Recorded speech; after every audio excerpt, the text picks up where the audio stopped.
ज्यांना आई वडील नाहीत अशा मुलांना सरकारकडून अनाथ प्रमाणपत्र देण्याची सोय करण्यात आली आहे। वर्ष 2018 पासून आतापर्यंत सोलापूर जिल्ह्यातील तब्बल 700 अनाथ मुलांनी महिला व बाल विकास अधिकारी कार्यालयाकडे प्रमाणपत्रासाठी अर्ज केला असून सर्व अर्जदारांना 60 दिवसाच्या आत प्रमाणपत्र देण्यात आले। विशेष म्हणजे या प्रमाणपत्राच्या आधारे आतापर्यंत 30 युवक युवतींना शासकीय नोकरी मिळाली आहे। शासकीय सेवेत अनाथ मुलांसाठी 1% आरक्षण राखीव आहे। 18 वर्ष पूर्ण होण्यापूर्वी आई वडिलाचे निधन झाल्यास असा मुलांना अनाथ प्रमाणपत्र मिळते। यासाठी वर्ष 2018 मध्ये राज्य सरकारने कायदा लागू केला।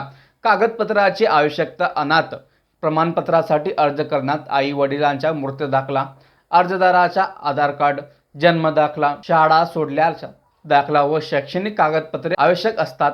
अर्ज तपासणी प्रक्रियेत अर्ज आल्यानंतर संबंधित अर्जदाराची चौकशी केली जाते। तो कुठे राहतो, नातेवाईक आहेत का, तसेच सादर केलेली कागदपत्रे खरी आहेत का याची पडताळणी होते।